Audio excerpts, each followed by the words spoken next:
Hey BookTube, it's Jackie. How's it going? If you are new to me and this is the first time you're seeing my face, hello, what's up? My name's Jackie. I sit on my floor and I talk about books. So I hope that's why you're here, because that's what's gonna be happening today. If you're not new to me, thank you for always tuning in and the continued support. I really do appreciate it.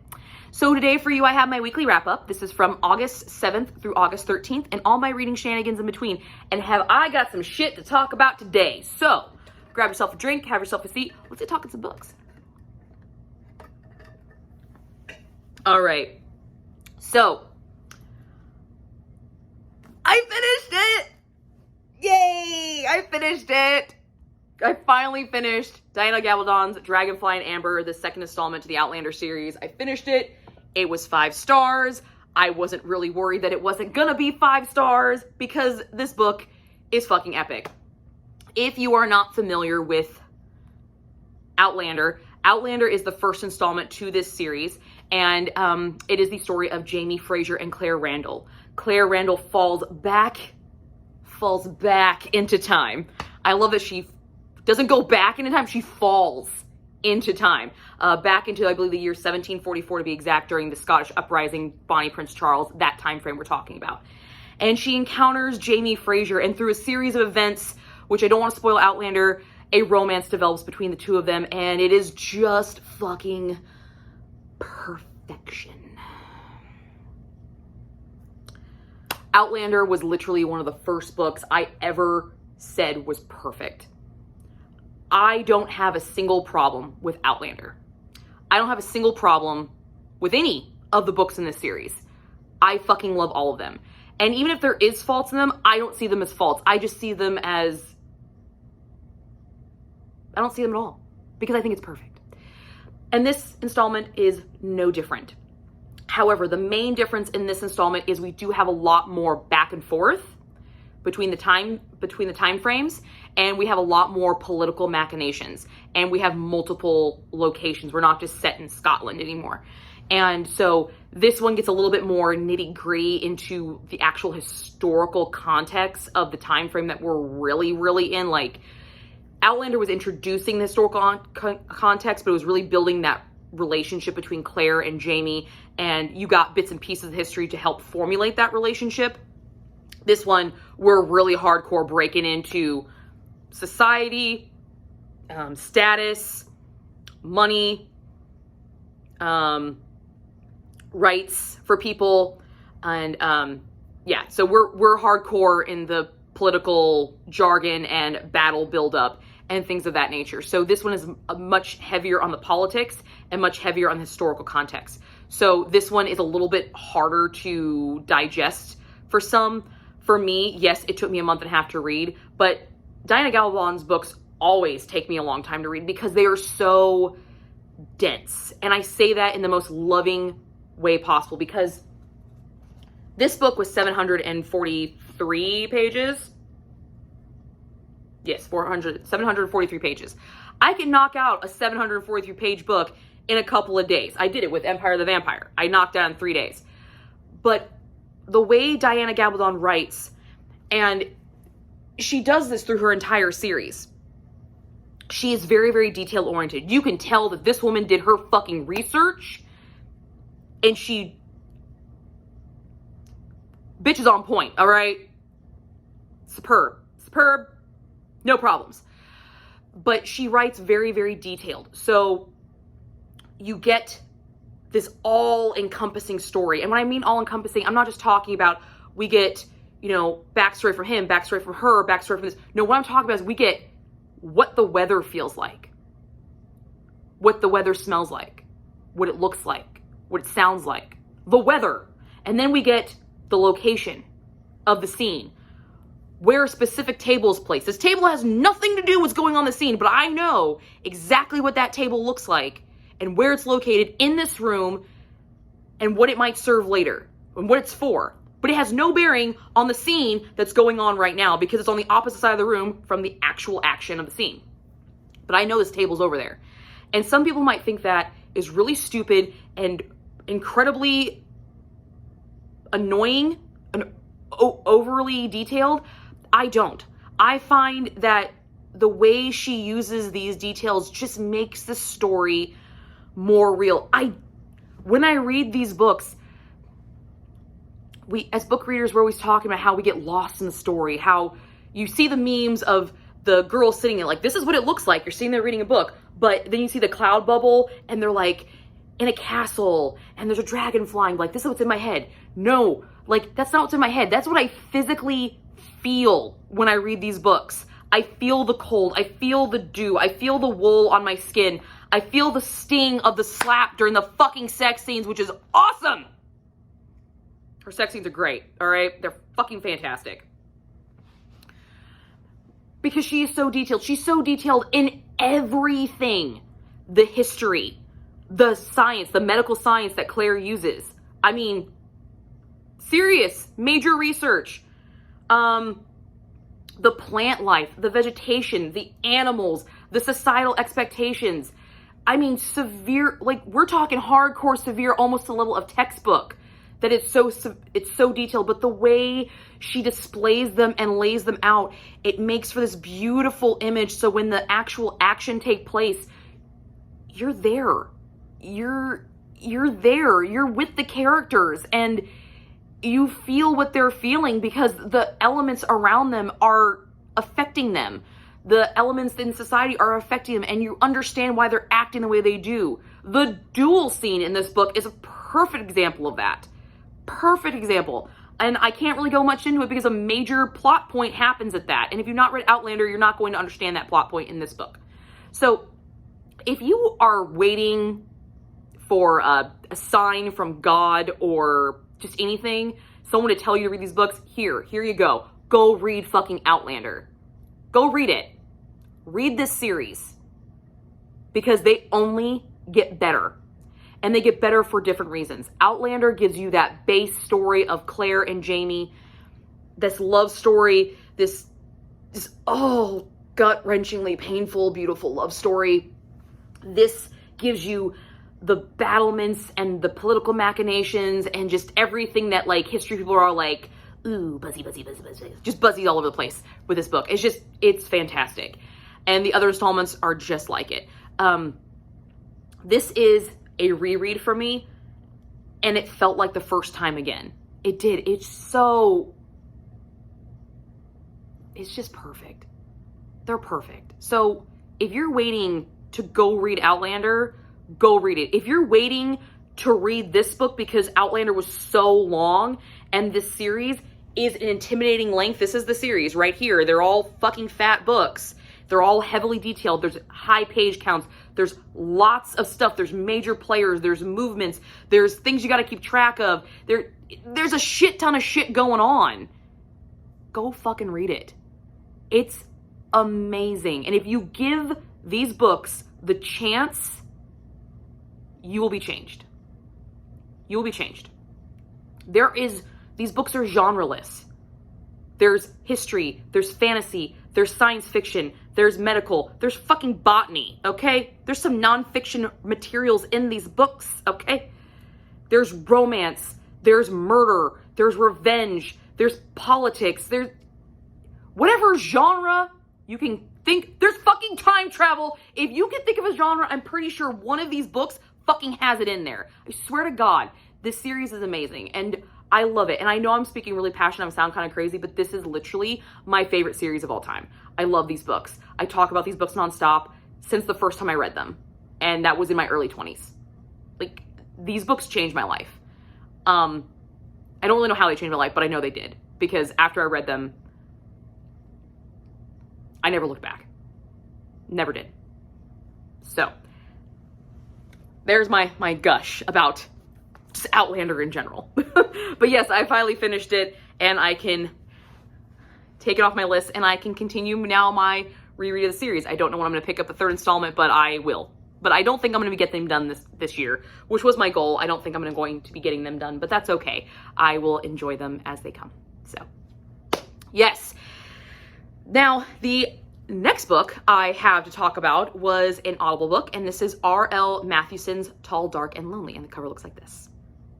So this is the first installment in the Pite and Sentinel series, and it was an audiobook completely done by Stella Bloom, so it's only from, I don't want to say it's only from the female's perspective, because it's not it doesn't flip back and forth like normal romance where you have the guy's chapter, the girl's chapter. It just kind of like flips as needed. But it is entirely narrated by a female, so during his parts, that's kind of annoying. And it does have the trigger of blood play because it does involve vampiric practices. So we have Ephraim and Mathewson. Ephraim is a vampiric-like creature known as a pite, and he lives in a boarding house ran by Mathewson's grandmother. Mathewson is the granddaughter, and she moves to the boarding house because she's fallen on hard times and she's helping raise her siblings because her mother's a piece of shit. I mean, her mother doesn't even go by her real name. She goes by Candy. And basically uses her daughter. And so the grandma finally puts her foot down and says, F this, come here, move in. I'm going to take care of you. Mathewson happens to get the room right next door to Ephraim's. Ephraim gets one whiff of Mathewson. And I say whiff because he's kind of like, there's a lot of vampiric elements about him, but he's not a vampire. Gets a whiff of her blood and becomes obsessed with her. And then he finds out that she's a virgin. So that even adds more to the level of obsession for him. Once this obsession has been brought to the forefront and Mathewson becomes aware of it, a relationship begins to form. And there is just these series of hurdles throughout this book after this relationship, this budding relationship has started, this series of hurdles that happen that progress the plot of the story even further. Some of them are a little far-fetched, but it was a pleasant read. I gave this book 3 stars. What worked in this book was the world that was created, that Mathewson's created. We have the stereotypical vampiric rules, like they can't go out in daylight, you know, crucifixes bother them, holy water burns them, they stake through the heart, you know, classic vampiric canon here, okay? But then you have Ephraim. Ephraim is a pite, which I've never heard this used in paranormal books before. So this was a really interesting concept. And a pite is the child born of a human and a vampire. And a pite remains youthful until they basically hit puberty, and then they go into a coma, and within a month of this coma, they come out a full-grown human. But they still live on blood. Okay?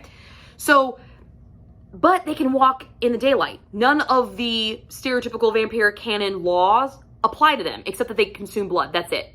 And they're hella strong and super fast. So they get all the positive elements, they get none of the negative ones.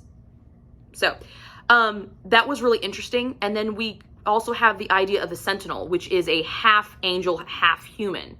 And that element in here, so when you have the Sentinels and the Pites and then this vampiric world, it was really unique. This world was really interesting, and I really wish it would have been fleshed out more. It wasn't the best on world building for me, but this is like a 10-book series, so there is more to this series, not following the same characters, but so we're still going to get more of this world, and the next installment actually follows a Sentinel, so I'll learn more about them later. You don't really learn as much as about the Sentinels that I wish we would have, but then you also have, in this world created, the way you become a vampire. You can be bitten and become a vampire, but if a pite bites you and exchanges his blood for you at the same time, you can become a pite. But you can only do it once. Only a pite can create one pite, and then after that, they can only create vampires. But their blood, a pite's blood, if a vampire bites it, will kill them. So really interesting, different, unique laws in the vampiric, canon. So I thought that was really, really interesting. I found it very intriguing. I liked learning about all those elements, so that was really cool. And I really enjoyed that about this book. The second thing that really worked in this book was the banter between Mathewson and Ephraim. This shit's hilarious because Ephraim is like 6'3" and Mathewson's itty bitty. So she's like the little chihuahua barking, and the big dog is like, the fuck are you doing? Stop talking. Like, really? Okay. I like when there is attitude differences, and it's just the size of, I think that kind of banter is really cute. And just the arguments they get during the relationship and about the things that they argue about is just hilarious. Like, there was one argument towards the end of the book that, he tells her, you know, you should probably listen more because your little brother's eating your chocolate. And in mid-sentence, she's like, wait, he's eating my chocolate? Does he not know you're not supposed to come between a woman and her chocolate? And it goes completely off tangent. And I feel like that's a normal argument for, like, normal couples. That shit happens all the fucking time. You know, one party's like, yeah, I'm tired of arguing about this, so I'm gonna, like, sidestep you and mention something else that's gonna throw you completely off track. And then she finally reaches like, oh, stop changing the fucking subject. And I just think it's really cute. I like the banter between Mathewson and Ephraim that the author gave them. I thought it was hilarious. I was laughing my butt off majority of the time when they had argumentative scenes. That was really, really great. Something that worked really, really well in this book is I don't want to say it's a found family, but it kind of is. Ephraim has been alone for hundreds of years because he is like 250 fucking years old, because, you know, that's when he was originally born. And Mathewson is, you know, her mom's a piece of shit. She's been raising her siblings, and then she's a teacher, and there's this child in her class that his mom's a piece of shit. And so she just, like, collects him, and then Ephraim collects him, and it's just, they have this, like, found family unit by the end, and it's so fucking adorable, like, how open Mathewson is to including members into her family, and how open and loving she is. That stays constant through the entirety of this book, and Ephraim learns it from her, and actually starts to feel the same way about this family, because he wanted a family, but he never thought he could have one. He meets Mathewson and thinks, maybe I could actually have one now. Maybe this could actually happen. This is fantastic. Maybe I could have a child of my own with Mathewson. And it's so beautiful the way it is. I really, really enjoyed that component. I love when the family unit works out. I think it's great. And then, yes, there's banter between the siblings, but it's so adorable. It's so sweet, and it was great. It was really, really well done. However, there were some things that didn't work in this book, sadly. The first one is Ephraim didn't really seem to struggle for anything except staying away from Mathewson. Like, people come to bite him. Okay, you're gonna die. I'm just gonna stand here and let it happen. Oh, that's a problem. Let me just throw some money at it. Like, he had no fucking issues. None. There was no drama. I mean, in the beginning, don't get me wrong, I say this because in the beginning he was, like, in chains for 20 years. But he can't die. He can feel everything. So I guess that's where his struggle was. But for the majority of the book, when Mathewson was involved, his only struggle was literally Mathewson just staying away from her. That was his main issue. He seemed too perfect towards the end of the book. Like, he could do no wrong. And all the major issues that would severely stress out humans, such as debt, pregnancy, just all these major, huge, familiar issues. Ephraim's just like, oh, your boarding house is going to be foreclosed on? Here's a check for $200,000. Merry Christmas. Oh, you don't have insurance? You just cover this medical bill. Here you go. Like, he just threw money at it. We're just throwing money at it. It's fine. Because Ephraim can do no wrong, and he's completely infallible. Master vampires are coming after him, attacking him, and he's always one step ahead. He's so fucking brilliant, and these people are fucking stupid, apparently.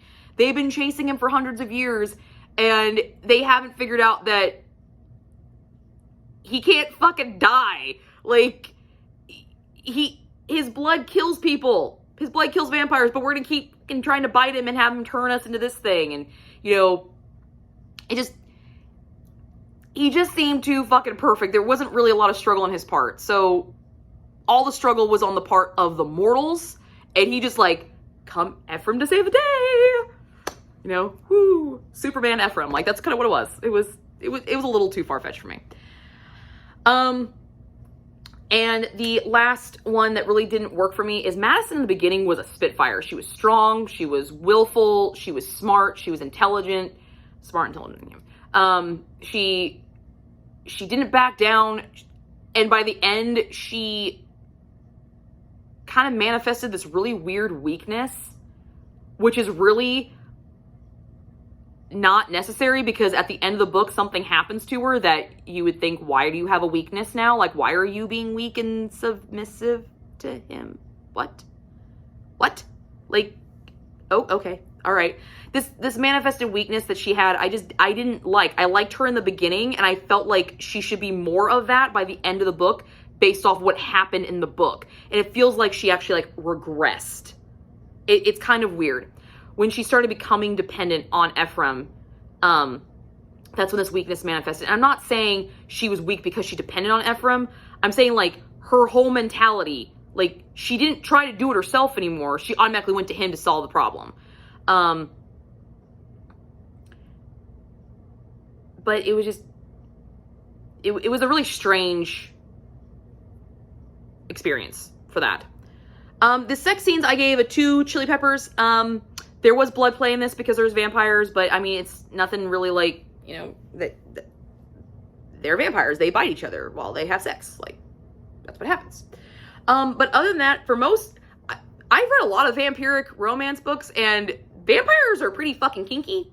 And this was pretty vanilla from what I'm experienced. Like, this was like just straight, you know, vanilla.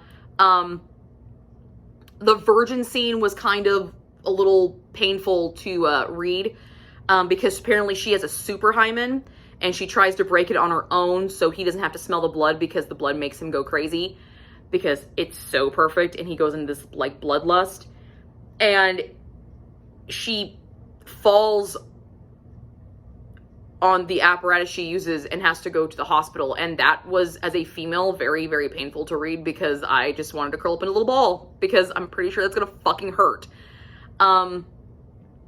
So yeah, the sex scenes, they weren't as graphic as I wanted to be. And maybe that's just because I was expecting them to be really graphic because it's vampires and that's what I'm used to.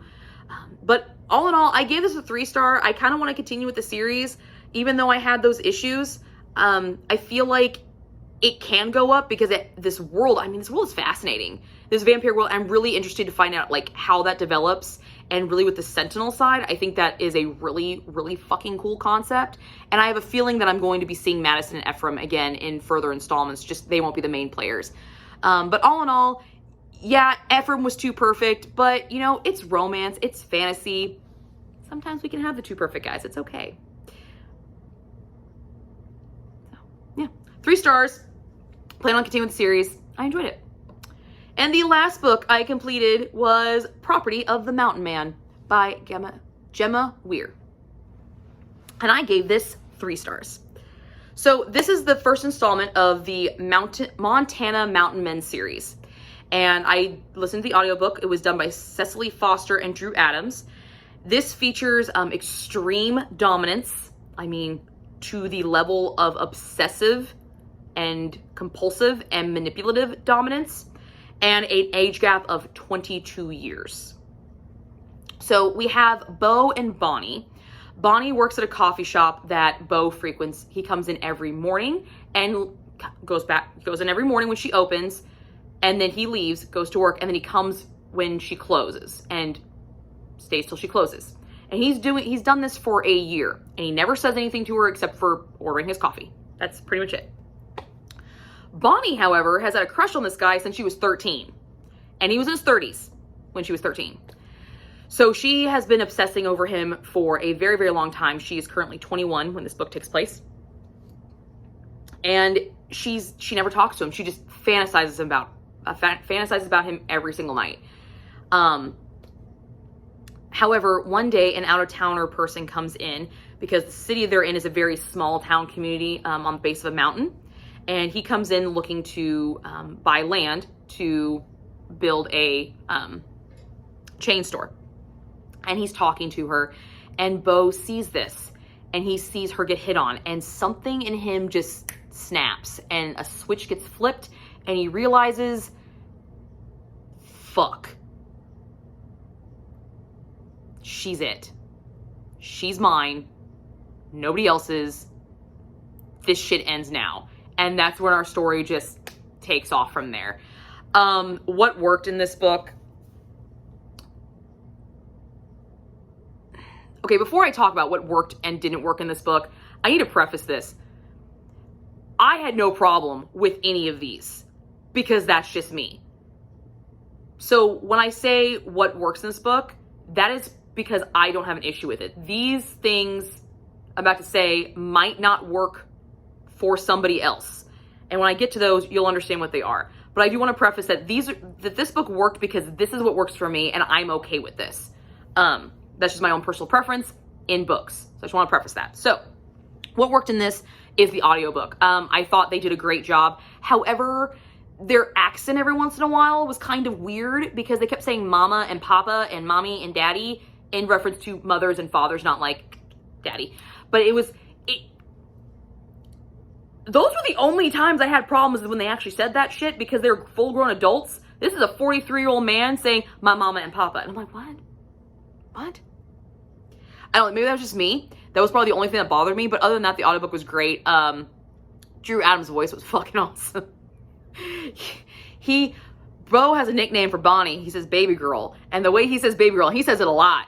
I mean, he barely says her name. It's just baby girl. And the gruff, growly, oh, fucking nailed that. That was beautiful. We're talking goose pimples all over the place. It was great. The dirty talk in this was, I loved it.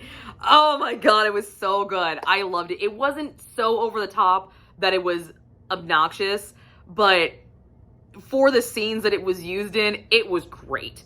It was fantastic. And for the character that was saying it, it was great. Loved it. The sex scenes really made this book. I mean, most of this book is sex scenes. So this is a straight smut book, okay? Sex scenes were great, very graphic, but they were fantastic. And Bo is super possessive. And when I mean super possessive, he says in this book, I'm an asshole. I don't fucking share.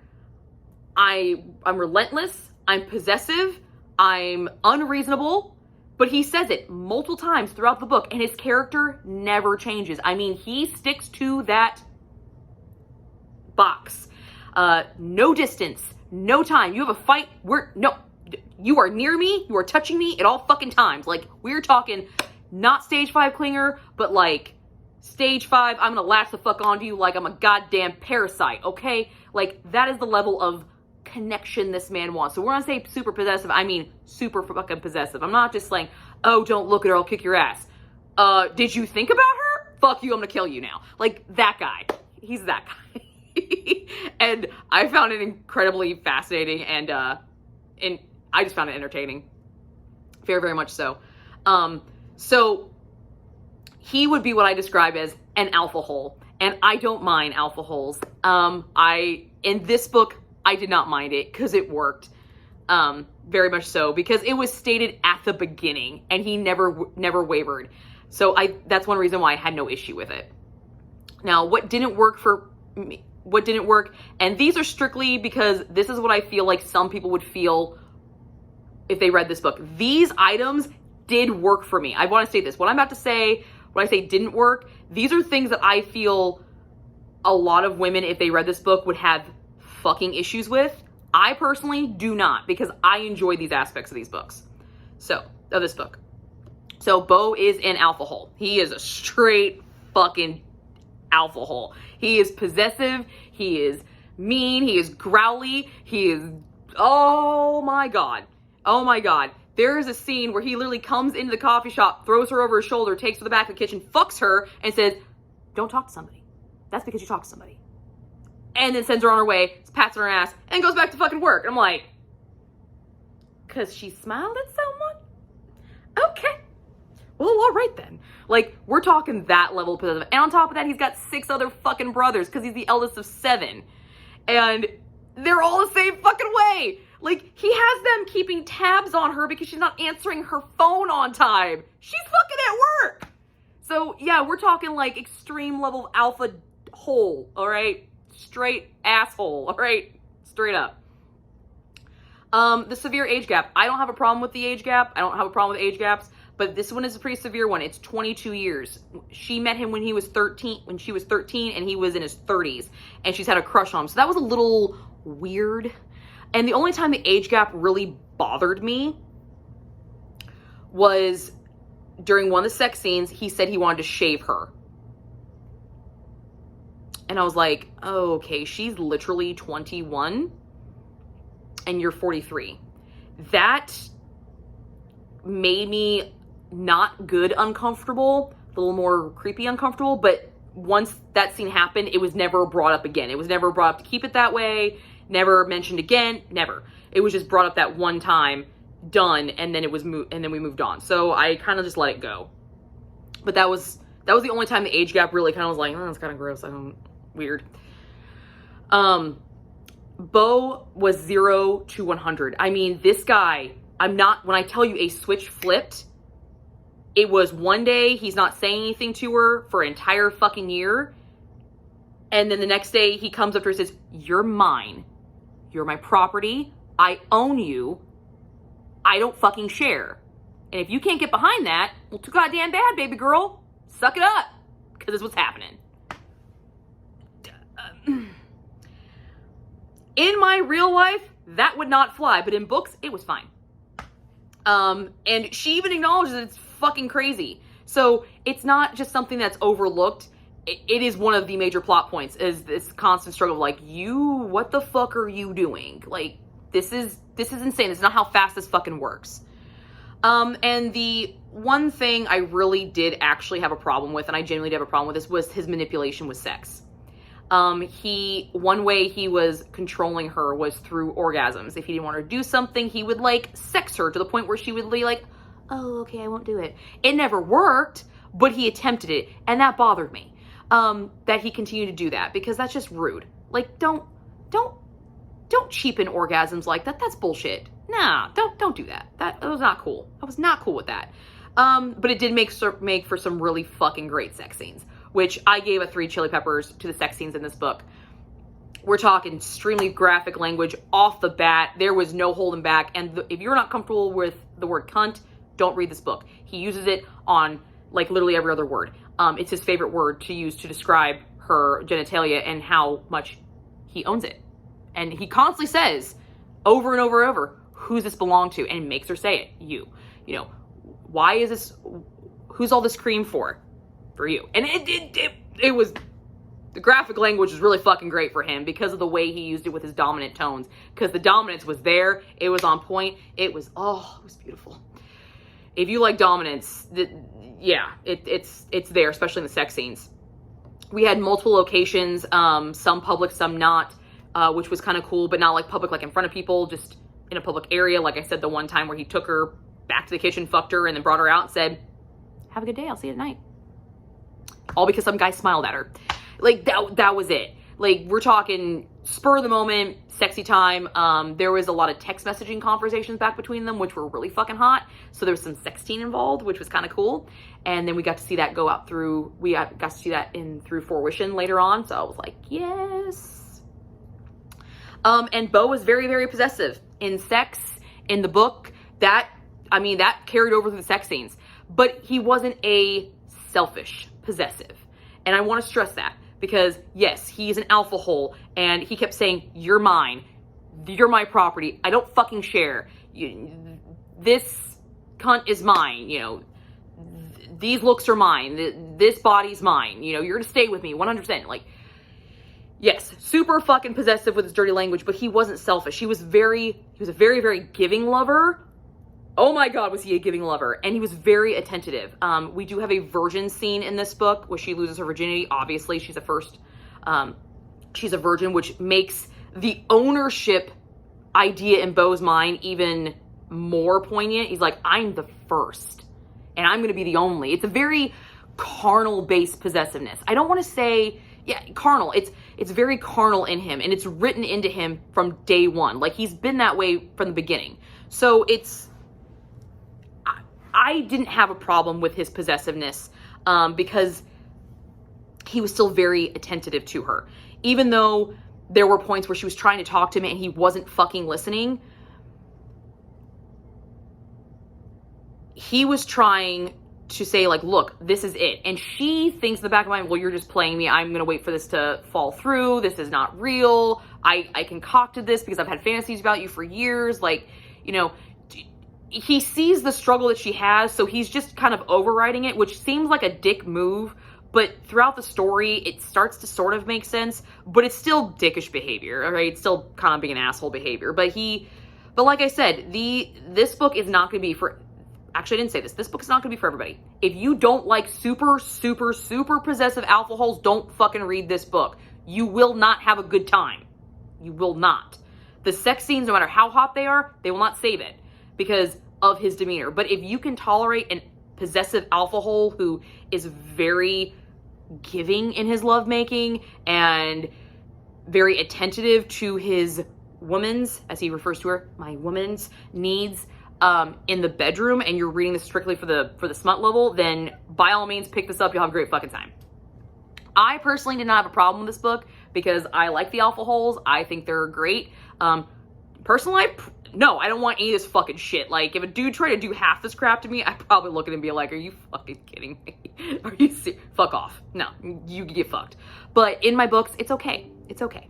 So, yes. And there's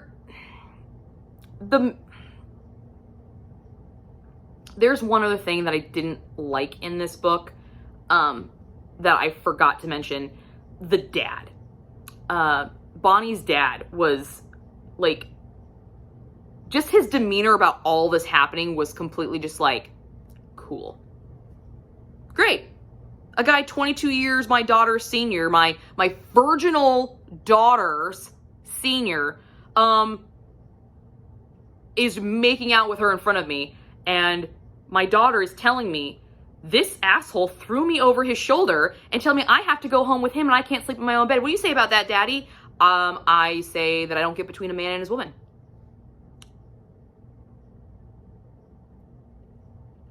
I kind of felt sometimes the dad was like, hey, somebody finally fucking pay attention to her. Deuces, have a good one. She's your problem now. Like, that's what I kind of felt like was the dad most of the time, but that kind of bothered me a little bit. Like, he actually bothered me more than Bo did. And that kind of, I didn't really like the dad. And he was supposed to be like this fun-loving character. I'm like, what? I do not. Okay, I'm not okay with that. But all in all, this book was fun. It was 3 stars for me. I do plan on continuing with the rest of the series. But again, if you are not into severe possessive alpha holes, don't read this. You won't have a good time unless you're just reading for the sex scenes. But if you can tolerate that and you really like a super, super possessive guy, you're gonna have a great time with this book. Promise, you will. It's a fun ride. It's a fun ride. So that is all I read this week. Not a lot, but a lot of good stuff because, you know, I focused on this bad boy. But I will see you guys all soon with another video. I hope you guys all stay safe. And if you liked what you saw, please subscribe, link, share, hit the little bell icon so you can get notified when I post videos. And I will see you guys all soon with another video.